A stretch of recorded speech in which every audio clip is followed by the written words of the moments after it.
I mean, isn't it frustrating competing when so much of it feels random? So for me, not so much because always felt like bouldering is something random, and I don't really care so much about that. So even though I some of the competitions, I never really it never really gave me so much satisfaction because at the back of my mind, I always knew like, okay, I won, but it was just so random.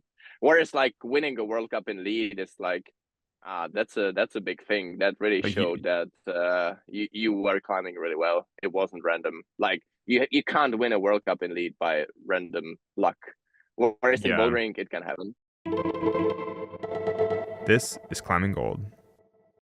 Actually, so how far out do you normally set goals for yourself or training goals? I mean, right now, the last, I guess, what, 6 or 7 years you've been focused on the Olympics. That's so that's crazy to think it's been so many years.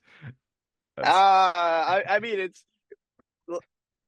recently I was thinking about it is that the Olympics is kind of like it's cool that Olympics finally the climbing finally made it to the Olympics, but if it didn't, it would make my life so much easier.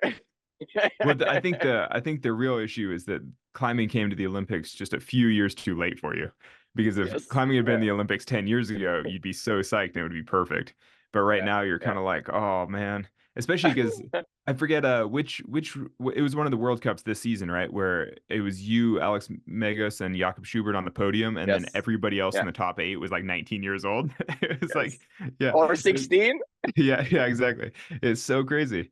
It's like yeah, it does feel like that the competition scene is steadily turning over. It's like there's a new generation. Hmm. I think it's cool that there are 16-year-olds and there are 30-year-olds, and we can still compete each other.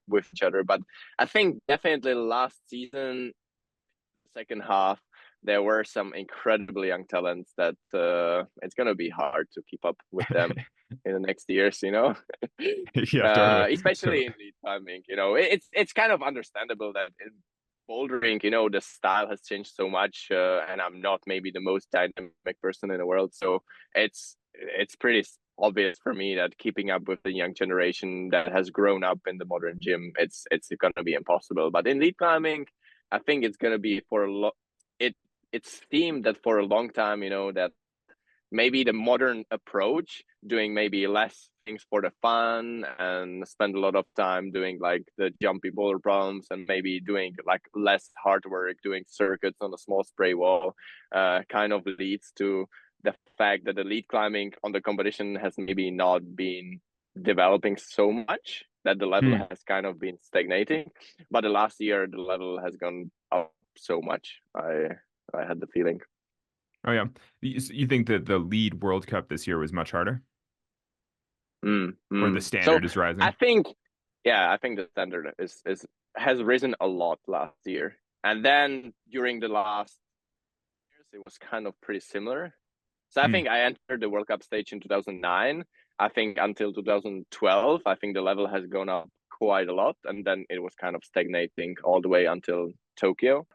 When you say the level, is that the level? I mean, really, what you're talking about is the level of the other competitors now, because I mean, And that they is different. tailor.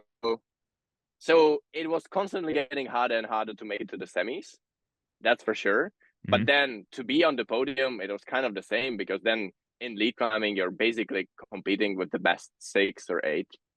Hmm. You don't really care so much unless you make a stupid mistake in the qualifiers, whether the guy number 25 is on sighting 8A plus or 8C. Wait. Say that. I don't know if I understand that. So, so if you want to fight for the victory on the World Cup, Yeah.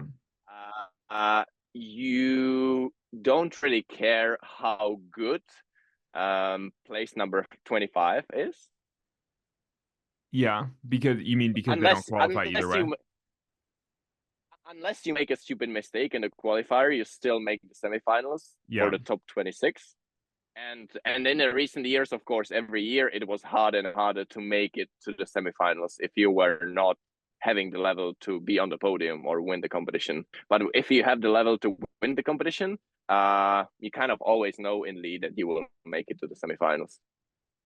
Interesting. Whereas in bouldering, it's very different that because even if you are the best bowler in the world, it's still completely likely that you don't make semis.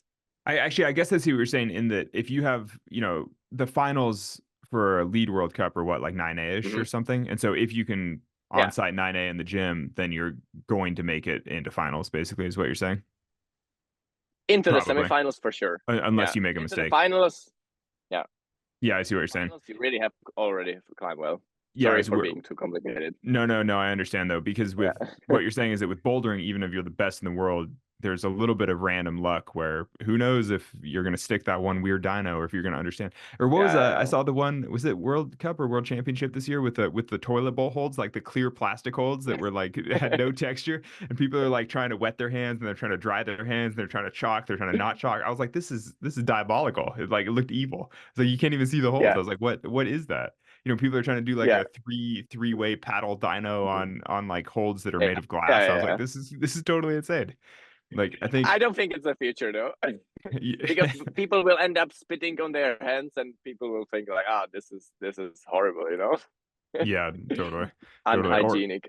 Or massive a massive COVID outbreak amongst competitors when everybody's licking their hands frantically trying to do the same problem. It's like I don't know, but Especially yeah, if it's in the middle of the lead route, no? totally. Because you are not carrying like a bottle of water on your harness or something like that. Well, you start I don't know. I have friends with really dry skin. Actually, Jonathan Segrist. I mean, Yeah. Jonathan. He has like really Hmm. dry skin, and he'll often climb. Yeah. He'll like just spray water into his chalk bag so that when he chalks up, his Hmm. hands get Hmm. moist too. And you're like, that's Yeah. so Yeah. crazy. But that would be the when you look up at the lead final and it's all made of completely clear plastic, and you're like, oh no, and then you start just pouring water into your chalk bag. Like, I don't know. But how frustrating is that if you know, and I mean I guess I'm asking this to you, but really generally for any competitor, if someone has been training for, years or months Hmm. and they feel like they're the best in the world, the strongest boulder in the world in this moment, and then they get to the competition and all the holds are made of clear plastic and they don't even understand like how the problem works. It's like uh, I don't know. I mean, isn't it frustrating competing when so much of it feels random? So for me, not so much because I always felt like bouldering is something random, and I don't really care so much about that.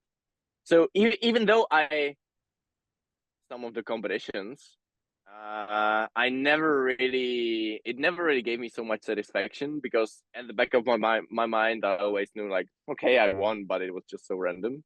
Whereas like winning a World Cup in lead is like, that's a big thing. That really Like showed you, that you were climbing really well. It wasn't random. Like you can't win a World Cup in lead by random luck. Whereas in yeah. bouldering it can happen. That's interesting. So But then how do you explain somebody like Yanya who wins every bouldering World Cup for I don't know, like 20 World Cups in a row or something, like just such dominance. Because obviously it does feel kind of random, but then in the women's field, you're kind of like, well, it's not totally random because one person is just dominating. Anya is just in her own league in Hmm. the women category, whereas like in the men's, yeah, nobody is like way better than the others. Like we are all pretty similar, and it really comes down to the style which they set. And sometimes even though we have four bowl rounds in the finals, sometimes it's just like one bowl round that really decides. It Hmm. doesn't really change if like person A just crushes this physical boulder and another person just barely does it but still does it. It doesn't really change a thing. So Hmm. if both gets that top and then there is another slabby boulder that person B does and person A doesn't do so, um, it's just the number of tops and attempts per those tops. I think that would drive me crazy. I would just hate to put so much effort into something that isn't really decided by you.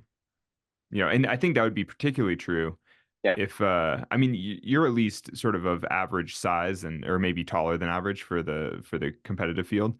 But if you were really short, like I think it would drive me crazy if you're just feeling so strong and then you get there and you just like can't reach the start Hmm. holds or something. You'd be like, "Oh, that's so frustrating." I think in the men's category it doesn't really happen. uh I I don't know think some of the when short you're a climbers, 16-year-old Japanese I boy, and you're trying to dyno like twice your body length, that's crazy. They are so dynamic, they don't care. And like if you look at the statistics, it's just good to be short.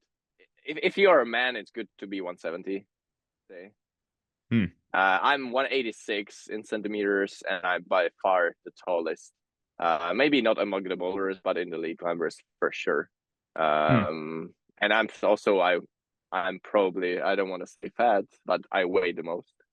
Yeah, yeah. I much don't think much anybody much would more call you than the fat. average.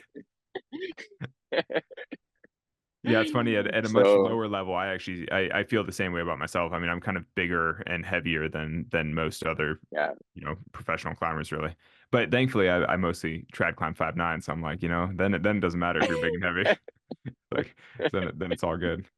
But Yeah, so on the rock, you get definitely gain much more advantage by being tall. Whereas like on the competitions, it's really rare to gain any advantage by the height. Maybe in some sort of slabs, but but in lead climbing, I don't really think so. yeah, so you talk about this level of non-attachment that you have to the results of the bouldering competitions and sort of Mm-hmm. competitions in general. Is that something that you've had to learn over your competitive career, or is that something that you got from your parents, or uh, No, I that's mean, something I'm constantly learning. That's yeah, I think since I was a little kid, I was struggling with the that frustration a that's lot. that's something that I you just have to relearn every time you don't make semis. You're like, God damn it, yeah, or like every time you don't make finals, you have to relearn. It's a yeah, lesson in yeah, but non-attachment. I think the reason why I don't care so much about the bouldering comps because I care about the league comps even much more. Yeah. So does that mean And that's you where practice the a ton of frustration. attachment? Yeah, yeah. That's where I get so much more frustrated if it doesn't work out the way I want to. And how does that compare to how you feel on rock, like outdoors? It's pretty similar. It's pretty similar. So when I have a project that I really care about a lot on the rock, I think the level of pressure is the same, or it's even worse on the rock. When you say the pressure though, where does the pressure come from? I mean, it's just from you. Yeah, it's from you. If you dedicate time training months for training specifically for some certain rock climbing project, you really want to do it. Yeah, I guess you want to see Uh, the results of all your effort. yeah, yeah.